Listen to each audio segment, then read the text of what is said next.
എന്നാ ഒരു പ്രോഗ്രാമാണ് എന്റെ പൊന്ന്. എത്ര ജനങ്ങളായിരുന്നു അറിയോ. ഡി ജെ സേന അറിയില്ലേ? നമ്മുടെ ഷഹാന മോളെ നിങ്ങൾക്ക് അറിയില്ല? ആ, പറഞ്ഞുതരാം. ഷഹാനയുടെ ഒരു പ്രോഗ്രാം നടന്നു. ഡി ജെ സന എന്നാണ് ആൾ അറിയപ്പെടുന്നത്. പേരൊക്കെ മാറ്റിയിട്ട് അവരുടെ ഒരു ഡി ജെ നെയിം, നിക് നെയിം ഒക്കെ തെരഞ്ഞെടുത്തിട്ട് അവരത് സ്വീകരിച്ചതാണ്. വ്യക്തമായി പറഞ്ഞു തരാം. അവര് തൃശ്ശൂരിൽ ഒരു പ്രോഗ്രാം നടത്തി. ആ പ്രോഗ്രാം നടത്തിയപ്പോൾ തന്നെ ഏറിപ്പോയി അവരുടെ വസ്ത്രധാരണവുമായി ബന്ധപ്പെട്ടുകൊണ്ട് വലിയ ചർച്ചയായി എന്നുള്ളതാണ്. ആ വീഡിയോ എടുത്ത് റിയാക്ട് ചെയ്ത ആളുകൾക്കെതിരെ എന്താ കേസ് കൊടുക്കുക, ഭീഷണിപ്പെടുത്തുക, അങ്ങനെ എന്തൊക്കെയോ നടക്കുന്നുണ്ടെന്ന് കേൾക്കുന്നുണ്ട്. ഞാൻ ഇന്നലെ അത് കണ്ടിരുന്നു. ഞാനത് അവോയ്ഡ് ചെയ്തതാണ്. പക്ഷെ ഇങ്ങനെ ഒരു ചർച്ച നടക്കുന്നു, അതേപോലെ ബോഡി ഷെയ്മിങ് നടത്തും എന്നൊക്കെ പറഞ്ഞിട്ട് ന്യൂസ് ഒക്കെ അങ്ങനെ. പിന്നെ ഒന്നും നോക്കിയില്ല, സംഭവം എന്താന്ന് കുത്തിയിരുന്നാട് നോക്കി. 6 വർഷം മുമ്പ് അവര് ഒരു ഇന്റർവ്യൂ കൊടുത്തിട്ടുണ്ടായിരുന്നു. ആ ഇന്റർവ്യൂവും കഴിഞ്ഞ വർഷം കൊടുത്ത ഇന്റർവ്യൂവും അതിന് മുന്നേ കൊടുത്ത ഇന്റർവ്യൂവും എല്ലാം കുത്തിപ്പോക്കിയിട്ടുണ്ട്. അപ്പൊ ഡി ജെ സന എന്താണെന്ന് ഡി ജെ സന തന്നെ പറയും. കാണാം. ഷഹാന ഒരു യാഥാസ്ഥിതിക മുസ്ലിം കുടുംബത്തിൽ ജനിച്ച ഒരു പെൺകുട്ടി. നമുക്ക് വളരെ അത്ര പോപ്പുലർ അല്ലാത്തൊരു മേഖലയായ ഡിസ്കോ ജോക്കിങ്, അതിലേക്കുള്ള ഒരു കടന്നുവരവ് എങ്ങനെയായിരുന്നു? പാരന്റ്സിന്റെ ഒക്കെ ഒരു സപ്പോർട്ട് അത് ഏത് രീതിയിലായിരുന്നു? സത്യം പറഞ്ഞു കഴിഞ്ഞാൽ എൻ്റെ പാരൻസിന് അറിയില്ല എന്താണ് ക്ലബ് കൾച്ചർ എന്ന് അറിയില്ല, അല്ലെങ്കിൽ എന്താണ് പബ്ബിൽ സംഭവിക്കണമെന്ന് അറിയില്ല, അല്ലെങ്കിൽ എന്താണ് ഒരു മ്യൂസിക് ഫെസ്റ്റിവലിൽ സംഭവിക്കണമെന്ന് അറിയില്ല. അതുകൊണ്ട് തന്നെ അവർക്ക് എൻ്റെ അടുത്ത് നോ പറയാനോ യെസ് പറയാനോ പറ്റിയിട്ടില്ല ഇതുവരെ. പക്ഷേ ഞാൻ 1-2 ഫാമിലി ഫംഗ്ഷൻസിൽ ഇതുപോലെ പ്രൈവറ്റ് ഷോസിൽ പ്രൈവറ്റ് പാർട്ടികളിൽ പ്ലേ ചെയ്ത സമയത്ത് ഞാൻ അവരെ കൂടി വിളിച്ചിട്ടുണ്ടായിരുന്നു. സോ അവർ വിചാരിച്ചിരിക്കുന്നത് എന്താണെന്ന് വെച്ചാൽ യെസ് കുറച്ച് പേര് ഡാൻസ് ചെയ്യുന്നു, അപ്പോൾ എൻ്റെ മോള് പാട്ട് വയ്ക്കുന്നു, അപ്പോൾ എല്ലാവരും നല്ല എൻജോയ് ചെയ്ത് ഡാൻസ് ചെയ്യുന്നു, അപ്പോൾ അത് നല്ല കാര്യമാണ്, they are happy with that. Okay, അത് മാത്രമേ അവർക്ക് അറിയുള്ളൂ ഡി ജെങ്ങിനെ കുറിച്ച്. പക്ഷേ ഡി ജെങ്ങിൻ്റെ തലങ്ങൾ വേറെയാണ്, ഒരുപാട് വേറെ തലങ്ങളുണ്ട്. ക്ലബ്ബുണ്ട്, റേഡിയോ ഡി ജെസ് ഉണ്ട്, അതുപോലെ തന്നെ മ്യൂസിക് ഫെസ്റ്റിവൽ ഡി ജെസ് ഉണ്ട്, അങ്ങനെ ഒരുപാട് തലങ്ങൾ ഇതിനുണ്ട്. അപ്പോൾ അതിനെക്കുറിച്ചൊന്നും വലിയ ധാരണകളില്ല. അപ്പം അതുകൊണ്ട് തന്നെ എനിക്ക് വീട്ടുകാരുടെ കയ്യിൽ നിന്നൊരു നോ ഇതുവരെ കേൾക്കേണ്ടി വന്നിട്ടില്ല. പക്ഷേ ഞാൻ ഒരു മുസ്ലിം ഫാമിലിയിൽ നിന്ന് ആയതുകൊണ്ട് തന്നെ ഞാൻ ഒരു ബാരിയർ വെച്ചിട്ടുണ്ട്. എനിക്ക് കുറച്ച് ലിമിറ്റേഷൻസ് ഞാൻ വെച്ചിട്ടുണ്ട്. അതെൻ്റെ വർക്ക് എത്തിക്കലാണെങ്കിലും എൻ്റെ പേഴ്സണൽ എത്തിക്കലാണെങ്കിലും അത് ഞാൻ കീപ്പ് ചെയ്തുകൊണ്ട് തന്നെയാണ് ഞാൻ മുന്നോട്ട് പോകുന്നത്. അതുകൊണ്ട് ഇതുവരെ അങ്ങനെ ഒരു പ്രശ്നങ്ങൾ ഇതുവരെ വന്നിട്ടില്ല. അപ്പോൾ 6 വർഷം മുമ്പ് ഒരു പ്രശ്നങ്ങളും ഉണ്ടായിട്ടില്ല കേട്ടോ. അവർക്ക് കാണിച്ചു കൊടുത്ത ഡി ജെ എന്താ വെച്ചിട്ടുണ്ടെങ്കിൽ പ്രൈവറ്റ് പ്രോഗ്രാം, കല്യാണത്തിനൊക്കെ നടത്തിയ പ്രോഗ്രാമിൽ ഒന്ന് കാണിച്ചു കൊടുത്തു. വീട്ടുകാർ അത് കണ്ടപ്പോൾ കൺവിൻസ് ആയി. ഓക്കെ, അപ്പൊ അവരൊരു ഇസ്ലാം മത വിശ്വാസ പ്രകാരം ജീവിക്കുന്ന ഫാമിലിയിലുള്ള ഒരാളാണ്. പിന്നീട് ഇവർക്ക് എന്ത് സംഭവിച്ചു എന്ന് വെച്ചിട്ടുണ്ടെങ്കിൽ ഇന്റർനാഷണൽ ലെവലിലേക്ക് ഇത് മാറുന്ന സമയത്ത് സ്വാഭാവികമായിട്ടും വസ്ത്രത്തിന്റെ രൂപം ഒരുപാട് മാറും, കൾച്ചർ മാറിക്കൊണ്ടിരിക്കുന്നുള്ളതാണ്. ഓരോ രാജ്യത്ത് പോകുമ്പോൾ അവരുടേതായ കൾച്ചറിനനുസരിച്ച് ഡ്രസ്സുകൾ മാറിക്കൊണ്ടേയിരിക്കും. അതാണ് ഡി ജെ കൾച്ചർ എന്ന് വേണമെങ്കിൽ പറയാം. ഒരു പക്ഷേ കേരളത്തിലുള്ള ഒരുപാട് ആളുകൾക്ക് ഇത് താല്പര്യമില്ല എന്ന് പറയേണ്ടി വരും. ഇപ്പൊ മതപരമായി നോക്കുകയാണെന്നുണ്ടെങ്കിൽ കുറെ ആളുകൾക്ക് ഇഷ്ടമല്ലാത്തതുണ്ട്. ഇനി യുക്തിപരമായി നോക്കുകയാണെന്നുണ്ടെങ്കിൽ ഒരുപാട് ആളുകൾക്ക് ഇഷ്ടമല്ലാത്തതുണ്ട്. ഇനി ബുദ്ധിപരമായി നോക്കുകയാണെങ്കിലും ഒരുപാട് ആളുകൾക്ക് ഇഷ്ടമല്ലാത്തതുണ്ട് എന്നുള്ളതാണ്. പിന്നെ മറ്റുള്ള ആളുകളെ കാണുകയാണല്ലോ, ആസ്വദിക്കുകയാണല്ലോ, ആ ഒരു കാര്യത്തിന് സപ്പോർട്ട് ചെയ്യുന്ന ആളുകളുടെ മനോഭാവം എന്താവും നമുക്ക് വ്യക്തമായിട്ട് അറിയാന്നുള്ളതാണ്. സത്യത്തിൽ നമുക്ക് ഡാൻസ് കളിക്കാൻ ഒരു ഡി ജെ നടത്തുന്ന ഒരാളുടെ ആവശ്യമില്ല. നമുക്ക് ജസ്റ്റ് ഒരു പാട്ട് കേട്ടാൽ തന്നെ ഡാൻസ് കളിക്കുക, അതൊരു പ്രത്യേക വൈബാണെന്നുള്ളതാണ്. പക്ഷേ ഓർത്തഡോക്സ് ഫാമിലി വിചാരിച്ചെന്താ വെച്ചിട്ടുണ്ടെങ്കിൽ ഇത് ഇങ്ങനെയാണെന്നുള്ളതാണ്. പക്ഷെ അതിനെന്താ സംഭവിച്ചെന്ന് ഇതൊന്ന് കാണാം.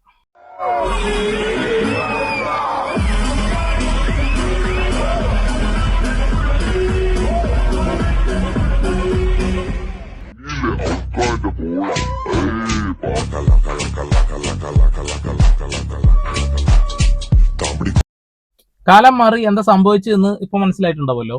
ഇനി ആ വീട്ടുകാരെ ഏത് രീതിയിൽ എടുക്കുന്നതെന്ന് എനിക്കറിയില്ല. ചിലപ്പോൾ അവർ താല്പര്യപ്പെടുന്നുണ്ടാവും, ചിലപ്പോൾ താല്പര്യപ്പെടുന്നുണ്ടാവില്ലായിരിക്കും. അതൊക്കെ അവരുടെ പേഴ്സണൽ കാര്യമാണ്. പക്ഷെ അവർ ന്യൂസ് ചാനലിൽ കൊടുത്ത ഒരു ഇന്റർവ്യൂ ആണ് ഞാൻ അവിടെ കൊണ്ടുവന്നിട്ടുള്ളത്. അവരുടെ താല്പര്യമാണ് എങ്ങനെ ജീവിക്കണം, എന്ത് വസ്ത്രം ധരിക്കണം എന്നുള്ളതൊന്നും നമ്മൾ അതിലൊന്നും ഇടപെടുന്നില്ല. അത് അവരുടെ താല്പര്യം മാത്രമാണെന്നുള്ളതാണ്. പക്ഷെ കുറച്ച് കാലം മുമ്പ് അവർ കൊടുത്ത മറ്റൊരു ഇന്റർവ്യൂയുടെ കഷ്ണം. എങ്ങനെയാണ് ഒരു മുസ്ലിം ഫാമിലിയിൽ നിന്ന് ഒരു ഡി ജെ സെനായിട്ട് മാറിയത്? അതിന്റെ ചാലഞ്ചസ് എന്തൊക്കെയായിരുന്നു? എങ്ങനെയാണ് അത് പിടിച്ചു നിന്നത്? It was quite difficult. I would say നല്ല രീതിക്ക് നമുക്ക് ബുദ്ധിമുട്ടുണ്ടായിരുന്നു, നല്ല രീതിക്ക് സ്ട്രഗിൾസ് ഉണ്ടായിരുന്നു. പക്ഷേ ഒരു സർട്ടൻ പീരീഡിന് ശേഷം എനിക്ക് തോന്നുന്നു സൊസൈറ്റി ആണെങ്കിലും ഫാമിലി ആണെങ്കിലും ഓഡിയൻസ് ആണെങ്കിലും ദേ സ്റ്റാർട്ടഡ് ആക്സെപ്റ്റിംഗ് മീ. ഓക്കെ കുറച്ച് കഴിയുമ്പോൾ ആളുകളൊക്കെ ആക്സെപ്റ്റ് ചെയ്തോളാം എന്ന് പറയുന്നത് ഫാമിലി ആണെന്നുണ്ടെങ്കിലും ഈ സൊസൈറ്റി ആണെങ്കിലും എന്നാണ് അവർ പറയുന്നത്. ഇത് അധികം വൈകാതെ എടുത്ത ഒരു ഇന്റർവ്യൂ ആണ്. അവരുടെ വേഷഭൂഷാദിയിലുള്ള മാറ്റം കണ്ടില്ലേ? ഡി ജെ കൾച്ചർ എന്ന് പറയുമ്പോൾ വസ്ത്രധാരണത്തിന് കൂടി വരണം എന്ന് പറഞ്ഞത് കൃത്യമായി മനസ്സിലായില്ലേ? ഇനി എന്താണ് ആളുകൾ ആക്സെപ്റ്റ് ചെയ്യേണ്ടത്? കഴിഞ്ഞ ദിവസം തൃശ്ശൂരിൽ നടന്നിട്ടുള്ള ഒരു വീഡിയോന്റെ ഒരു ഭാഗം കാണാം.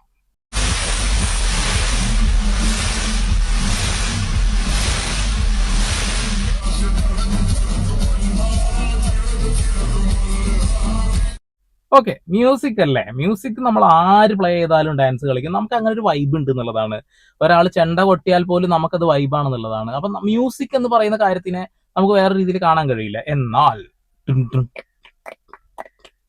അവർ പറഞ്ഞ വാക്കുകൾ നിങ്ങൾ കേട്ടല്ലോ, 6 വർഷം മുമ്പും പിന്നെ കഴിഞ്ഞ വർഷം. ഇനി എങ്ങനെയാണ് ഇവർ ഈ മേഖലയിലേക്ക് എത്തിയതെന്നും കൂടി പറയുന്നുണ്ട്, ഒന്ന് കേൾക്കാം. ാണ് ഷഹാന എന്നുള്ള വ്യക്തിയിൽ നിന്ന് എനിക്ക് DJ സനയാകണം, ഒരു ഫുൾ ടൈം പ്രൊഫഷനായിട്ട് ഇതിനെ തിരഞ്ഞെടുക്കണം എന്നുള്ള തോന്നൽ എപ്പോഴാണ് ഉണ്ടായത്? ഞാൻ ഫസ്റ്റ് എൻ്റെ ഷോ ചെയ്യുന്ന സമയത്ത് ഞാൻ ഷഹാന എന്നുള്ള പേര് തന്നെയാണ് എൻ്റെ ഫസ്റ്റ് ഷോ ചെയ്യുന്നത്. അപ്പോഴെനിക്ക് പേര് മാറ്റണം എന്നുള്ളൊരു ഐഡിയ ഉണ്ടായിരുന്നില്ല. പിന്നെയാണ് ഞാൻ മനസ്സിലാക്കിയത്, അതായത് ഓരോ DJസിനും അവരുടെ ഒറിജിനൽ നെയിം അല്ലാതെ DJ നെയിം ഉണ്ട്, അതായത് ഒരു സ്റ്റേജ് നെയിം ഉണ്ട്. ആ സ്റ്റേജ് നെയിമിലാണ് അവർ ആർട്ടിസ്റ്റായിട്ട് അറിയപ്പെടുന്നത്. അപ്പോൾ എനിക്ക് തോന്നി ഷഹാന എന്ന് പറയുന്ന ആ ഒരു പേഴ്സണിൽ നിന്നും ഞാൻ കുറച്ച് ഇൻട്രോവേറ്റഡ് ആണ്, പേഴ്സണലി ഞാൻ ഇൻട്രോവേറ്റഡ് ആണ്. പക്ഷേ ഒരു പെർഫോമർ ആകുമ്പോൾ, ഒരു ആർട്ടിസ്റ്റ് ആകുമ്പോൾ കുറച്ചും കൂടി ഒരു എനർജി ആയിട്ടുള്ള, അല്ലെങ്കിൽ പ്രത്യേകിച്ച് ഈ ഒരു പ്രൊഫഷനിലുള്ള ഒരു എനർജറ്റിക് ആയിട്ടുള്ള പേഴ്സണായിട്ട് മാറുമ്പോൾ ഒബ്വിയസ്ലി എൻ്റെ ഒരു പേഴ്സണാലിറ്റിയിൽ നിന്ന് വളരെ വ്യത്യസ്തമായിട്ടുള്ള പേഴ്സണാലിറ്റിയാണ് ആ ഒരു ആർട്ടിസ്റ്റിൽ കാണുന്നത്, ആ ഒരു സ്റ്റേജിൽ കാണുന്നത്. ഓഹ്, അപ്പോൾ അവർ ഈ സംസാരിക്കുന്നത് എല്ലാ സ്റ്റേജിൽ കാണുന്നത് നമുക്കറിയാലോ, നമ്മൾ കണ്ടല്ലോ അല്ലേ. എന്നാൽ എന്താണ് ആ സ്റ്റേജിൽ കാണിക്കുന്നത്, എന്താണ് എനർജി, ഏതാണ് ആ പേഴ്സൺ, എന്താണ് ആ ചേഞ്ചസ്, ഒന്ന് കാണാം.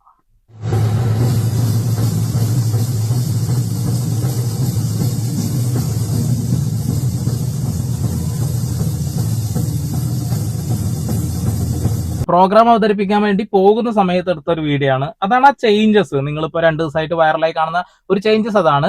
മലയാളികളായ ആളുകൾ തുരുതുരാ തെറി വിളിക്കുന്നുണ്ട്, ഒരുപാട് ആളുകൾ നെഗറ്റീവ് പറയുന്നുണ്ട്, ഞാൻ പോസിറ്റീവ് പറയുന്നുണ്ട്. നിങ്ങൾ തെറ്റിദ്ധരിക്കരുത്. എനിക്ക് ഈ വേഷഭൂഷാദിയോടൊന്നും യാതൊരു താല്പര്യമില്ല. എനിക്ക് DJ എന്ന ഈ പരിപാടിയോട് തന്നെ വലിയ താല്പര്യമില്ല എന്നുള്ളതാണ്. ഭയങ്കര കോലാഹലവും മറ്റു കാര്യങ്ങളൊക്കെ ആയിട്ട്. പക്ഷെ പൂരപ്പറമ്പിൽ എല്ലാവരും കൂടുമ്പോൾ, എല്ലാവരും ചേരുമ്പോൾ, ആ ഗാനമേള കേൾക്കുമ്പോൾ ഒന്ന് ഡാൻസ് കളിച്ചൊക്കെ പോകും, അത് അത്രേ ഉള്ളൂ. പക്ഷെ DJ വ്യത്യസ്തമാണ് എന്നുള്ളതാണ്.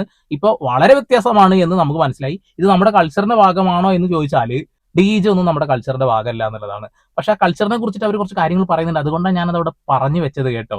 അവരുടെ താല്പര്യമാണ് എന്ത് വസ്ത്രം ധരിക്കണമെന്ന്, എന്ത് ഭക്ഷണം കഴിക്കണമെന്ന്, എന്ത് രീതിയിൽ നടക്കണം എന്നുള്ളത്. അത് ഞാൻ ഇപ്പോഴും ആ ഒരു കാര്യത്തിന് തന്നെ ഉറച്ചു നിൽക്കുന്നു. ബാക്കി കാണാം.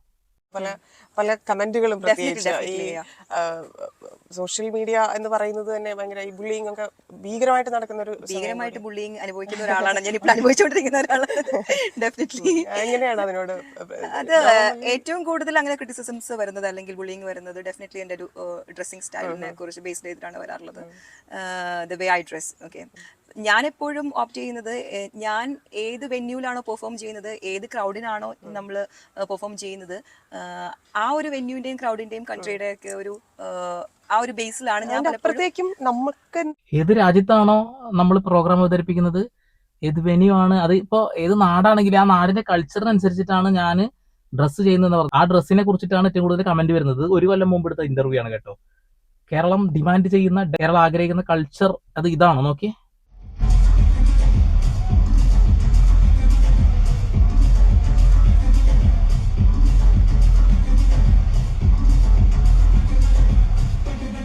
I don't no this is ആണോ അത് എന്നുള്ളത് എനിക്കറിയില്ല. അവർ ഈ വീഡിയോ 1 വർഷം മുമ്പ് പറഞ്ഞതാണല്ലോ അല്ലെ. അപ്പോ എന്താ അറിയില്ല, എനിക്കൊന്നും മനസ്സിലായില്ല. താങ്കൾ എന്താ പറഞ്ഞെന്ന് മനസ്സിലായില്ല കേട്ടോ. ബാക്കിയും കൂടി കേൾക്കാം. പ്ലസ് നമ്മൾ പോകുന്ന സ്ഥലത്തെ ഡിമാൻഡ് ചെയ്യുന്ന, ആ കൺട്രി ഡിമാൻഡ് ചെയ്യുന്ന, അല്ലെങ്കിൽ ആ ഒരു വെന്യൂ ഡിമാൻഡ് ചെയ്യുന്ന ആ ക്രൗഡിനെ എന്റർടൈൻ ചെയ്യിപ്പിക്കാൻ പറ്റുന്ന രീതിയിലുള്ള കോസ്റ്റ്യൂംസ് ആണ് ഡെഫിനറ്റ്ലി. പക്ഷേ നമ്മൾ ഓരോ പ്രോഗ്രാം കഴിഞ്ഞ് വീഡിയോ വരുമ്പോഴും ഫോട്ടോ വരുമ്പോഴും അതിന് താഴെയൊക്കെ വന്നിട്ട് നിങ്ങൾ എന്തിനും ഇങ്ങനെ ഡ്രസ് ചെയ്യുന്നു, ഇത്ര എക്സ്പോസ് ചെയ്യേണ്ട കാര്യമുണ്ടോ, ഇത്ര ഗ്ലാമറസ് ആവേണ്ട കാര്യമുണ്ടോ, പാട്ട് പ്ലേ ചെയ്യാൻ വന്ന പാട്ട് പ്ലേ ചെയ്ത് പോയാൽ പോരെ.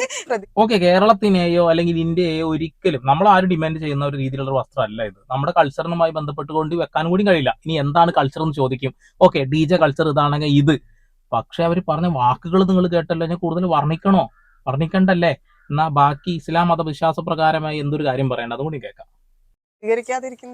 ഞാനപ്പം കമന്റ് ബോക്സ് ഓഫ് ചെയ്ത് വെക്കും, അപ്പൊ പിന്നെ പ്രശ്നമില്ല.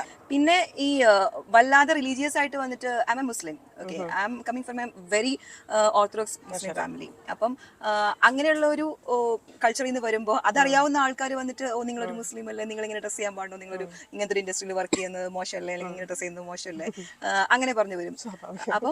അപ്പം സി അവര് നോക്കുന്നത് ആ ഒരു സോഷ്യലി അവർക്ക് കണ്ടെത്തുന്ന ദൂരത്തുള്ള ഒരു കുറച്ച് കാര്യങ്ങളാണ് അവര് നോക്കുന്നത്. പക്ഷെ ഞാൻ നോക്കുന്നത് ഇന്റർനാഷണലി ആണ്. ഞാൻ കോമ്പറ്റീറ്റ് ചെയ്യുന്ന ആർട്ടിസ്റ്റുകൾ ഇന്റർനാഷണൽ ആർട്ടിസ്റ്റുകളാണ്. ഞാൻ ട്രാവൽ ചെയ്യുന്നത് ഇന്റർനാഷണലി ആണ്. ഞാൻ വർക്ക് ചെയ്യുന്നത് ഇന്റർനാഷണലി ആണ്.